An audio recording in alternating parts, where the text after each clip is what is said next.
날마다 솟는 샘물 큐티 채널 운영자 사재훈 목사입니다. 오늘 하루도 내 이웃을 긍휼히 여기고 그들을 돕는 저와 여러분 되길 기도하겠습니다. 큐티 영상 시청 후 좋아요와 구독을 꼭 부탁드립니다. 제 24장. 사람이 아내를 맞이하여 데려온 후에 그에게 수치되는 일이 있음을 발견하고 그를 기뻐하지 아니하면 이혼 증서를 써서 그의 손에 주고 그를 자기 집에서 내보낼 것이요 그 여자는 그의 집에서 나아가서 다른 사람의 아내가 되려니와 그의 둘째 남편도 그를 미워하여 이혼 증서를 써서 그의 손에 주고 그를 자기 집에서 내보냈거나 또는 그를 아내로 맞이한 둘째 남편이 죽었다 하자. 그 여자는 이미 몸을 더럽혔은즉 그를 내보낸 첫 남편이 그를 다시 아내로 맞이하지 말지니 이 일은 여호와 앞에 가증한 것이라. 너는 네 하나님 여호와께서 네게 기업으로 주시는 땅을 범죄하게 하지 말지니라. 네 이웃에게 무엇을 구워줄 때에 너는 그의 집에 들어가서 전당물을 취하지 말고 너는 밖에 서 있고 네게 꾸는 자가 전당물을 밖으로 가지고 나와서 네게 줄 것이며 그가 가난한 자이면 너는 그의 전당물을 가지고 자지 말고 해질 때에 그 전당물을 반드시 그에게 돌려줄 것이라. 그리하면 그가 그 옷을 입고 자며 너를 위하여 축복하리니 그 일이 네 하나님 여호와 앞에서 네 공의로움이 되리라. 곤궁하고 비난한 품꾼은 너희 형제든지 내 땅 성문 안에 우거하는 객이든지 그를 학대하지 말며 그 품삯을 당일에 주고 해진 후까지 미루지 말라. 이는 그가 가난함으로 그 품삯을 간절히 바람이라. 그가 너를 여호와께 호소하지 않게 하라. 그렇지 않으면 그것이 네게 죄가 될 것임이라. 네가 밭에서 곡식을 벨 때에 그 한 붓을 밭에 잊어버렸거든 다시 가서 가져오지 말고 나그네와 고아와 과부를 위하여 남겨두라. 그리하면 네 하나님 여호와께서 네 손으로 하는 모든 일에 복을 내리시리라. 네가 네 감람나무를 떤 후에 그 가지를 다시 살피지 말고 그 남은 것은 객과 고아와 과부를 위하여 남겨두며 네가 네 포도원의 포도를 딴 후에 그 남은 것을 다시 따지 말고 객과 고아와 과부를 위하여 남겨두라. 너는 애굽 땅에서 종되었던 것을 기억하라. 이러므로 내가 네게 이 일을 행하라 명령하노라. 오늘 우리가 읽은 말씀 1절을 보면 모세는 이혼에 대하여 말하고 있습니다. 모세는 한 남자가 어떤 여자와 결혼을 했는데 그가 여자에게 부끄러움이 되는 일을 알게 돼 마음으로 여자가 싫어지게 되면 여자에게 이혼 증서를 써주라고 합니다. 이혼 증서를 써서 여자의 집으로 보내라고 합니다. 그런데 이혼 증서를 쓰는 것은 쉽지 않았습니다.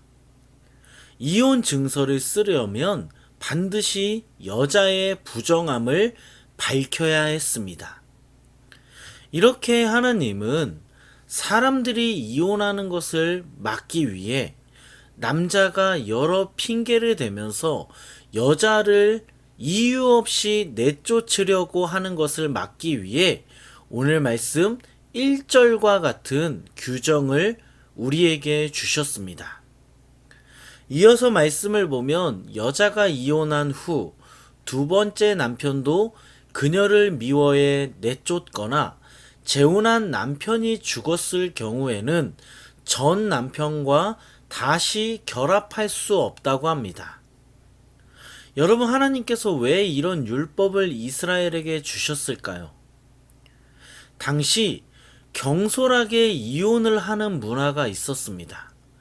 당시 사람들은 남자가 이혼하고 다른 여인을 아내로 맞이하긴 했으나 전 처보다 마음에 들지 않아 다시 이혼을 하고 전 처를 맞이하는 경우가 있었습니다.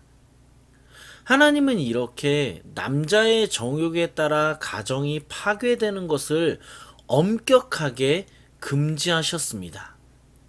결국 여러분, 오늘 우리는 말씀을 통해 하나님께서 우리가 아름다운 가정을 세워나가길 원하신다는 것을 알 수 있습니다. 오늘 말씀을 생각하며 우리 가정이 하나님 보시기에 아름다운 가정이 되었으면 합니다. 또한 회복이 필요한 가정 가운데 하나님이 놀라운 회복을 주시길 기도합니다. 이미 무너진 가정이 있다면 하나님께서 은혜로 다시 그 가정을 세워주실 것입니다. 또한 우리 자녀들이 아름다운 가정을 꾸리길 우리가 기도했으면 합니다. 이어서 계속 말씀을 살펴보면 하나님은 3가지 경우를 들어서 내 이웃을 배려할 것을 말씀하셨습니다. 먼저 10절을 보면 하나님은 이웃에게 돈을 꾸어줄 때 그들의 집에 가서 전당물을 가지고 나오지 말라고 합니다. 이웃에게 꾸어줄 때 전당물을 잡지 말고 해질 때 전당물을 그들에게 돌려준다면 이웃이 우리를 축복한다고 말씀하셨습니다. 하나님은 이웃의 처지를 이해하고 배려하라고 하십니다. 또한 말씀 14절에 보면 가난한 품꾼을 학대하지 말고 품삯을 미루지 말라고 합니다. 반드시 품삯을 주라고 합니다. 만약에 품삯을 주지 않을 경우 그것은 죄가 된다고 말씀하셨습니다.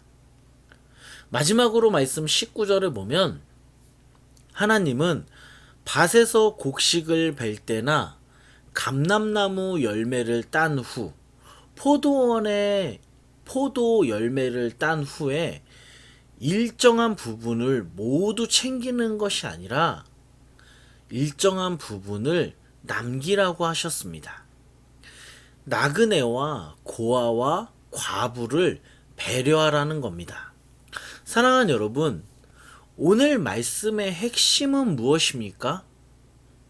이 말씀의 핵심은 긍휼함을 가지라는 겁니다. 우리가 긍휼함을 가질 때 하나님은 우리에게 복을 더하신다고 말씀하십니다. 하지만 우리가 이웃에게 긍휼함을 가지지 않고 그들의 노동력만을 착취한다면 하나님은 그것이 죄라고 하셨습니다. 여러분, 오늘 말씀을 우리가 다시 한번 생각해 보면 오늘 말씀은 하나님께서 이스라엘 백성에게 언제 주신 말씀이었습니까? 오늘 말씀은 가나안 땅에 들어가기 전에 주신 말씀입니다. 아직 이스라엘이 약속의 땅에 들어가 축복을 받기 전입니다. 여러분, 한번 다시 생각해 보면 하나님은 언제 이웃에 대해 긍휼을 베풀라고 하셨습니까? 이스라엘이 축복을 받았을 때, 가나안 땅에 들어갔을 때 이웃에게 긍휼을 베풀라고 하셨습니다. 잘 생각해 보면 오늘 이 말씀은 우리에게도 동일하게 적용이 됩니다. 우리는 지금 하나님의 축복을 받고 이웃에 대해 긍휼한 마음을 가지고 있습니까? 하나님께서 우리에게 여러 가지 축복을 주셨음에도 불구하고 우리는 이웃에 대한 긍휼을 잊고 살아가는 것은 아닙니까? 하나님은 우리가 축복받을 때, 우리가 약속의 땅에 들어갔을 때 가난한 자들에게 긍휼을 베풀라고 하셨습니다. 사랑하는 여러분, 우리 주위를 보면 우리의 도움이 필요한 사람들이 정말 많습니다. 우리가 받은 축복을 생각하며 그들에게 긍휼을 베풀 수 있는 저와 여러분 되길 간절히 소망합니다. 오늘 이 말씀을 실천하기 위해 이렇게 했으면 좋겠습니다. 우리 수입의 일정 부분을 가난한 자들에게 사용했으면 합니다. 우리 수입의 아주 작은 부분이라도 좋습니다. 어떤 금액을 정하지 않아도 좋습니다. 우리 수입의 작은 부분을 따로 떼어서 일정 기간 동안 모아서 어려운 사람을 도왔으면 합니다. 이것이 하나님께서 우리에게 원하시는 하나님의 자녀다운 모습입니다.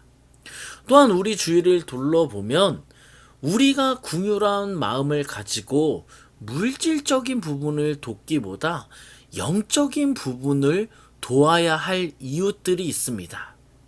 그들을 긍휼히 여기며 그들에게 하나님의 복음을 전할 수 있는 저와 여러분 되길 소망합니다. 기도하겠습니다. 하나님 아버지 감사합니다. 오늘 하루도 말씀을 묵상할 수 있도록 인도하시니 감사합니다.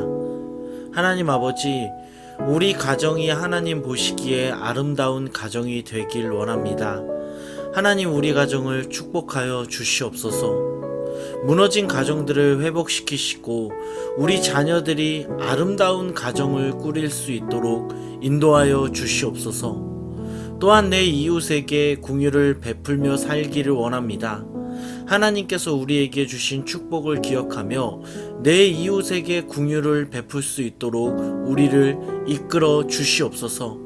하나님 아버지, 영적으로 우리의 도움이 필요한 사람들이 있다면 그들에게 하나님의 복음을 전할 수 있게 하시고, 영적으로 갈급해하는 사람들이 우리가 전하는 복음을 듣고 하나님께 돌아올 수 있도록 우리를 사용하여 주시옵소서. 이 모든 말씀 예수님의 이름으로 기도드립니다. 아멘.